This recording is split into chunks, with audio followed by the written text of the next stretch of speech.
Hello दोस्तों, कैसे हैं आप सब। आज मैं आपको खुद कहानी सुनाने आई हूँ। पहले मैं फ़ोटोज़ के साथ डाल देती थी कहानी अपने वॉइस में। आज मैं बैठ के आपको कहानी सुनाऊंगी और आशा आपको बहुत पसंद आएगी। चलिए शुरू करते हैं। मैं हेमा हूँ। मैं आपको जीवन की सच्ची कहानियाँ सुनाती हूँ। अगर आपको मेरी कहानियाँ पसंद आती हैं तो लाइक करें, चैनल को सब्सक्राइब कर लें, बेल आइकॉन पर भी क्लिक करें जिससे मेरी नई कहानियाँ आपको मिलती रहें। आइए आगे की कहानी शुरू करते हैं। इसके पहले के 7 एपिसोड्स मैंने डाले हैं, ये 8th एपिसोड है और इसमें हम आगे की कहानी बता रहे हैं। ये हेमा की कहानी है जिसकी शादी एक आर्मी अफसर से होती है और उसकी लाइफ कैसी होती है इस बारे में इसमें बता रहे हैं। बहुत सारे अच्छे अच्छे प्यारे प्यारे इंसिडेंट्स होते हैं और जिनको कि बहुत ही खूबसूरत तरीके से यहाँ पेश किया गया है। आइए आगे की कहानी शुरू करते हैं। आर्मी में मेरा यूनिट के एक नए मेंबर के रूप में भव्य स्वागत हुआ। मैंने पहले आर्मी लाइफ नहीं देखी थी। काफ़ी अच्छा लग रहा था, परंतु घर की याद भी आ रही थी।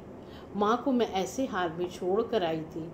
पापा की चिट्ठी आई थी कि माँ ठीक है, चिंता मत करना, परंतु फिर भी मुझे बार बार माँ की याद आती थी। प्रत्येक स्टेशन पर आर्मी कैंट शांत इलाके में होता है। शहर से बाहर साफ सुथरा और हरियाली से भरा हुआ। बिनागुड़ी एक छोटा स्टेशन है। उस समय आज से 44 ईयर्स पहले तो वहाँ बहुत ही सन्नाटा हुआ करता था। छोटा सा शहर या छोटे छोटे मार्केट, छोटा सा शहर था, छोटे छोटे मार्केट थे, कुछ ही दुकानें हुआ करती थीं। कैंट सिटी से दूर था, परंतु हम लोगों की अपनी ही दुनिया थी। कैंट के रूप में एक पूरा शहर ही बसा होता। बच्चों के स्कूल, हॉस्पिटल्स, रेस्टोरेंट्स, सभी सुविधाएं होती। आर्मी वाले सिविल लाइफ से थोड़ा दूर हो जाते हैं, परंतु समय ही नहीं होता, अपनी एक्टिविटीज़ में ही इतने ज़्यादा व्यस्त हो जाते हैं। हमारी शादी को करीब 2 महीने हो गए थे। यूनिट को प्रैक्टिस कैंप के लिए जाना था। साल में एक बार रेंजर्स पर फायरिंग प्रैक्टिस के लिए जाना होता है। ये समय एक तरफ हमारे लिए काफ़ी कठिन और लोनली होता और दूसरी ओर हमारी मौज मस्ती का भी होता। वो कैसे, मैं आपको बताती हूँ। कैंप के लिए ऑलमोस्ट सभी ऑफिसर्स और सिपाही रेंजेस में चले जाते हैं। ग्राउंड स्टाफ और कुछ सिपाही स्टेशन पर रह जाते हैं। अब सबसे बड़ी प्रॉब्लम लेडीज़ को समय बिताने की होती है। जिनके बच्चे थे उनका समय तो निकल जाता, परंतु हमारे जैसे जो न्यूली मैरिड हैं और जिनके बच्चे अभी नहीं हैं, उनका समय कटना मुश्किल होता। हाँ, यह बताना तो मैं भूल ही गई कि प्रैक्टिस कैंप पूरे 2 महीने का था।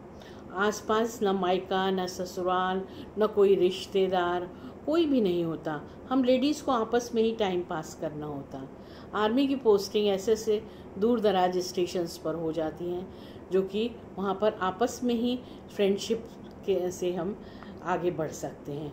न वुमेन वेलफेयर मीटिंग, न लेडीज़ गेट टुगेदर, न लेडीज़ क्लब, कुछ भी नहीं होता उन दिनों, क्योंकि हमारी सारी मैन पावर रेंजर्स पे चली जाती। वीकेंड पार्टीज़ का तो कोई सवाल ही नहीं उठता। ये समय हम लोगों के लिए बहुत मुश्किल भरा होता। इसका भी हम लोगों के पास सॉल्यूशन था। मुझे रात में अकेले रहने में हमेशा से डर लगता था। सुमीता और मेरी अच्छी दोस्ती हो गई थी। मेरी शादी के 15 दिन बाद ही उसकी शादी हुई थी। सुनीता के हस्बैंड लेफ्टिनेंट सोमिंदर भी कैंप में गए थे। हम दोनों अकेले थे। मेरे बेडरूम की विंडो और उसके बेडरूम की विंडो आमने सामने थी। हम दोनों यहीं खड़े होकर आपस में काफ़ी देर तक बात किया करते थे। सुनीता बोली, हेमा, तू मेरे साथ आकर रात में सो जा, मुझे रात में अकेले डर लगता है। उसने मेरे मुंह की बात छीन ली। मैंने बताया मेरा भी यही हाल है। फिर हम दोनों एक साथ सुनीता के घर सोने लगे। वैसे प्रैक्टिस कैंप के समय लेडीज़ गेट टुगेदर खूब होता।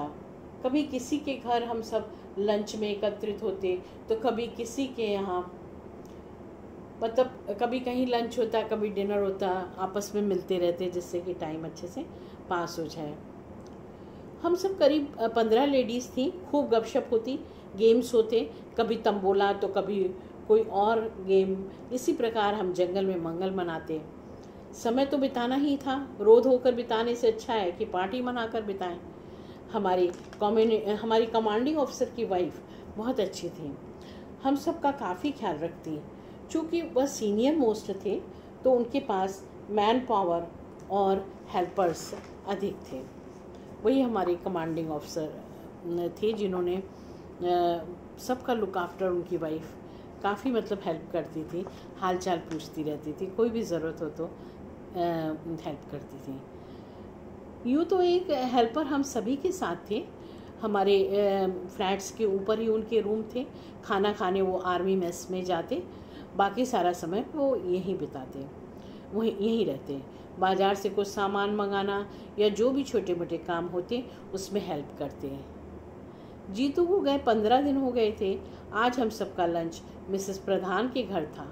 सीओ की वाइफ ने बताया कि 2-2 करके सभी ऑफिसर बारी बारी से आएंगे एक दिन के लिए फैमिली से मिलने, तो सब तैयार रहो। हम सब में खुशी की एक लहर दौड़ गई। मिसेस सतीश जो हमारे नीचे वाले फ्लैट में रहती थी, उन्होंने बताया कि मेजर सतीश और लेफ्टिनेंट जितेंद्र कल शाम को करीब 8 बजे पहुंच रहे हैं। मैं बालकनी पर खड़ी थी। उन्होंने नीचे से आवाज़ लगाकर बताया, बोली हेमा, बढ़िया से डिनर तैयार करके रखना, कल तुम्हारा जीतू आ रहा है। मैंने पूछा, मेजर सतीश आ रहे हैं, आप क्या बना रही हैं? वह हंसकर बोली, ये टॉप सीक्रेट है, लेकिन ये तो बता तू क्या बनाएगी? मैंने कहा, ये भी टॉप सीक्रेट है। हम दोनों हंसने लगे। रात डिनर के बाद मैं सुमिता के साथ सोने चली गई। वह भी मुझसे चुगल करने लगी। मैंने बोला, जब तेरा समय आएगा तो बताऊंगी, जब लेफ्टिनेंट सोमेंद्र आएंगे तब बताया जाएगा। सुमिता को भी चिढ़ाऊंगी मैं। सुमिता नाश्ता करे बिना मुझे आने नहीं देती थी। रात में उसके साथ सोती थी, मॉर्निंग में वो नाश्ते के बिना मुझे नहीं आने देती थी। उसकी कुक एक ओल्ड लेडी थी, वह हम लोग उसे अम्मा कहते थे। उनके हाथ का खाना बेहद स्वादिष्ट होता था। आज उन्होंने गोभी के पराठे और टमाटर की खट्टी मीठी चटनी बनाई। नाश्ते के बाद मैं अपने फ्लैट में आ गई। नहा धोकर डिनर की तैयारी में लग गई। सबसे पहले मैंने मेनू बनाया, जिसमें जीतू के पसंद की सभी डिशेस शामिल थी। वेज पुलाव, बूंदी का रायता, टमाटर की चटनी, गोभी आलू मटर की सब्ज़ी और पुडिंग में चावल की खीर। सामान की एक लंबी लिस्ट बनाकर मैंने फौजी भैया को दे दी, जो हमारा हेल्पर था उसको दे दी। भैया मुस्कुराकर बोले, मेम साहब जी, साहब आ रहे हैं क्या?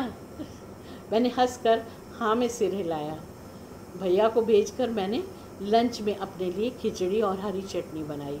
खिचड़ी मुझे बहुत पसंद है, इतनी ज़्यादा पसंद है कि महीना भर खाती रहूं, परंतु मन न भरे। भैया को वापस आते आते 4 बज गए थे। वह मेस से लंच करता हुआ आया था। मैंने ही कहा था कि पहले तुम लंच कर लेना, फिर सामान लेकर आना। मैं कमर कसकर किचन में लग गई। गैस स्टोव 4 बर्नर वाला था। एक पर कुकर में लंबे वाले बासमती चावल चढ़ा दिए, दूसरे पर खीर के लिए एक कढ़ाई में दूध उबलने रखा, तीसरे पर गोभी आलू मटर की सब्ज़ी चढ़ा दी, चौथे पर टमाटर की खट्टी मीठी चटनी बनाने लगी।